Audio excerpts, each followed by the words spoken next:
আসসালামু আলাইকুম এবং আদাব সবাইকে। আশা করি সবাই ভালো আছেন। তো আজকের ভিডিওতে আমরা আলোচনা করব ইফ স্টেটমেন্ট নিয়ে। তো চলুন শুরু করা যাক। ইফ স্টেটমেন্টটা কি? ইফের বাংলা কি? ইফের বাংলা হচ্ছে যদি। যদি আমাদের কোনো একটা কন্ডিশন ট্রু হয় তাহলে আমরা সেট অফ কোডকে রান করব। ঠিক আছে? যদি আমাদের একটা কন্ডিশন ট্রু হয় তাহলে হচ্ছে আমরা কিছু না মানে কিছু কোডকে এক্সিকিউট করব। ঠিক আছে? সো এটা প্র্যাকটিক্যালি দেখলে আমাদের বোঝাটা খুব ইজি হবে। সো এখানে একটা কোড আছে যেখানে আমরা একটা মান্থ নামক একটা ভ্যারিয়েবল ক্রিয়েট করেছি এবং মান্থে হচ্ছে আমরা ইন্টিজার ভ্যালু স্টোর করব, আমরা ইনপুট নিব। ঠিক আছে? সো আমরা বলতে চাচ্ছি যদি আমাদের মান্থ সমান সমান 1 হয় তাহলে আমরা প্রিন্ট করব জানুয়ারি। যদি মান্থ সমান সমান হয় 2 তাহলে আমরা প্রিন্ট করব ফেব্রুয়ারি। তাই না? আচ্ছা। সো ইফ স্টেটমেন্টের স্ট্রাকচারটা কি? ফার্স্ট হচ্ছে যদি, মানে if, if then first bracket then second bracket. ঠিক আছে? If first bracket second bracket. So আমরা যদি বাংলায় বলতে চাই তাহলে কি বলবো? যদি মান্থ সমান সমান 1 হয় আমরা প্রিন্ট করব জানুয়ারি। সো ইফ দেন এইখানে হচ্ছে আমাদের কন্ডিশন, দেন সেকেন্ড ব্র্যাকেট হচ্ছে যেটা করব সেটা। ঠিক আছে? সো কন্ডিশনটা কি? মান্থ সমান সমান 1, তাহলে আমরা হচ্ছে সি আউট জানুয়ারি। ঠিক আছে? সো এটা যদি রান করি, রান করে এখানে লিখলাম হচ্ছে 1। এখানে আমাদের একটা হচ্ছে যে এখানে ইনপুট নিচ্ছে, নেওয়ার পরে সে এখানে যাবে, যে দেখবে মান্থ কি আমাদের 1-এর সমান। হ্যাঁ, মান্থ 1-এর সমান। সো এটা যেহেতু ট্রু, দেন হচ্ছে সে এই কোডটাকে এক্সিকিউট করবে। ঠিক আছে? তো যদি রান করি, এই যে জানুয়ারি আসছে কিন্তু। আর এখানে খালি একটা ইকুয়াল দিবেন না, এখানে দুইটা ইকুয়াল হবে। এটা কম্প্যারিজন অপারেটর। এটা হচ্ছে আমরা সামনের ভিডিওটাতে খুব ভালো মতো বুঝবো। কম্প্যারিজন এবং লজিক্যাল অপারেটর নিয়ে আলাদা দুটো ভিডিও করবো ইনশাল্লাহ। সো আপাতত জাস্ট এই মান্থ ইকুয়াল টু 1 মানে হচ্ছে যে কম্পেয়ার করছি যে মান্থ কি আমার 1-এর সমান। এই এবং কম্পারিজন অপারেটর শুধুমাত্র আমাদের ট্রু আর ফলসই দিতে পারে। সো মান্থ যেহেতু 1-এর সমান, সে আমাদেরকে ট্রু দিল। এটা ট্রু হওয়ার জন্য আমাদের এই জিনিসটা রান করছে। তো এখন যদি আমরা এখানে বলি 2, 2 সে ইনপুট নিচ্ছে এই লাইনটাতে, দেন হচ্ছে সে এখানে গেল, মান্থ কি আমাদের 1-এর সমান হবে? না, 1-এর সমান হবে না। সো এটা ফলস, এটা রান করবে না।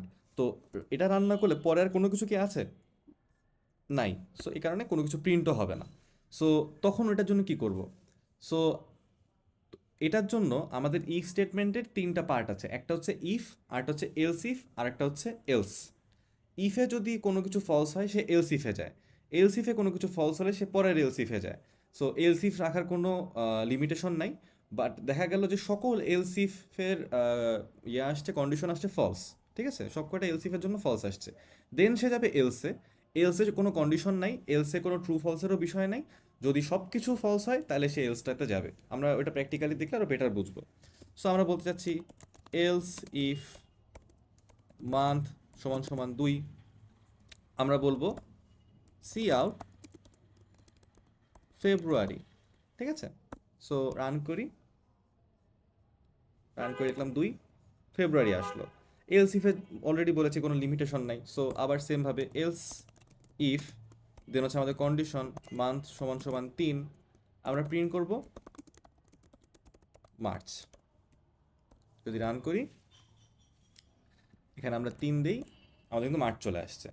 সো আমি 12 মাসের জন্য লিখছি, এটা ফাস্ট ফরওয়ার্ড করে দিব। আমি রেকমেন্ড করবো পজ করে 12 মাসেরটা আপনারা নিজেরা ট্রাই করেন। ট্রাই করে দেন আবার এখানে ফেরত আসেন, কারণ হচ্ছে আমরা এলস স্টেটমেন্টটা দেখবো।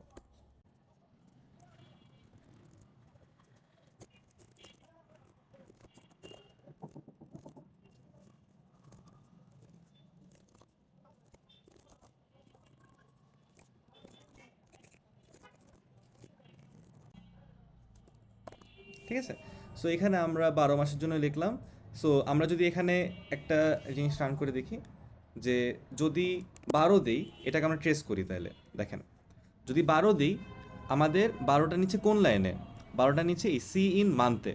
সো 12 নিল, সে দেখলো আমাদের 12 স্টোর হলো মান্থে। তাহলে কি মান্থ 1-এর সমান? না, ফলস। তাহলে সে কোথায় যাবে? পরের এলসিফে যাবে। মান্থ কি 2-এর সমান? না, ফলস। দেন পরেরটাতে যাবে। মান্থ 3-এর সমান? না। মান্থ 4-এর সমান? না। 5, 6, 7, 8, 9, 10, 11, যখন 12তে আসবে, মান্থ কি 12-এর সমান? হ্যাঁ, তখন সেটাকে এক্সিকিউট করবে। যদি রান করি, ডিসেম্বর আসলো। এবার এল স্টেটমেন্টটা দেখেন, আমাদের মান্থ কি 1-এর ছোট হতে পারবে? 0 মান্থ বলতে কিছু আছে, বা -99 মান্থ বলতে কিছু আছে? নাই কিন্তু। 13 নম্বর মান্থ মান্থ বলতে কিছু আছে? নাই কিন্তু। সো যদি সব ফলস হয় আমরা কি বলতে পারি যে ইউজার যেটা ইনপুট দিচ্ছে সেই মান্থটা আসলে ইনভ্যালিড একটা মান্থ, তাই না? সো আমরা এটাই করবো এখানে, জাস্ট এলসে যেরকম অলরেডি বলে এসেছি, এলসে কোনো কন্ডিশন নেই, জাস্ট লিখবো এলস, দেন হচ্ছে সেকেন্ড ব্র্যাকেট। ঠিক আছে, এখানে হচ্ছে যেই লাইনটা এক্সিকিউট করবো, যেই কোডগুলো আমরা এক্সিকিউট করবো সেটা জাস্ট প্রিন্ট করবো, you have entered an invalid month, please enter from 1 to 12। ঠিক আছে, সো রান করি। আমি এখানে বলবো -70541234123123 you have entered an invalid month, please enter from 1 to 12। ঠিক আছে, সো আজকে ভিডিওতে আমরা কী কী শিখলাম? আমরা শিখলাম যে ইফ স্টেটমেন্টটা হচ্ছে আমাদের একটা কন্ডিশনাল স্টেটমেন্ট, এবং এখানে হচ্ছে যে আমরা ইফ দেন হচ্ছে আমরা কন্ডিশন লিখবো একটা, যদি আমাদের কন্ডিশনটা ট্রু হয় তাহলে একটা সেট অফ কোডকে সে রান করবে, যদি ইফ ফলস হয় তাহলে সে খালি এলসিফ এলসিফ এলসিফে যেতে থাকবে, দেন যদি সব এলসিফও ফলস হয় সে যাবে এলসে। এলসে আমাদের কোনো কন্ডিশন নাই, এলসে যা সেট অফ কোড আছে, এলসের কন্ডিশনই এটা যে আগে সব কটা এলসিফ ফলস। ঠিক আছে, যদি আমরা এটাকে কমেন্ট আউট করে দিই, দেখেন আমরা যদি এবার রান করি, আমরা যদি এখানে দিই -705541 যদি দিই, যদি এখন দিই তাহলে দেখেন আমাদের কি কিছু আসার কথা? আসার কথা না, কারণ কি এলসিফ পর্যন্ত সবই ফলস আসবে, এই 12 নম্বর পর্যন্ত সবই ফলস আসবে, তার মানে কি এগুলো কোনোটাই রান হচ্ছে না। দেন পরে কি আসবে? পরে তো ওইগুলো কমেন্ট আউট করে তার এক্সিকিউট হবে না, দেন জাস্ট রিটার্ন জিরোতে চলে যাবে। ঠিক আছে, সো আজকের জন্য এইটুকুই। আপনারা এটা নিজে একটু ট্রাই করবেন, নিজে ট্রাই করলে অনেক কিছুই বুঝবেন।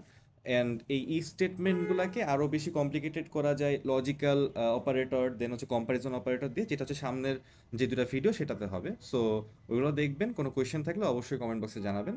আল্লাহ হাফেজ।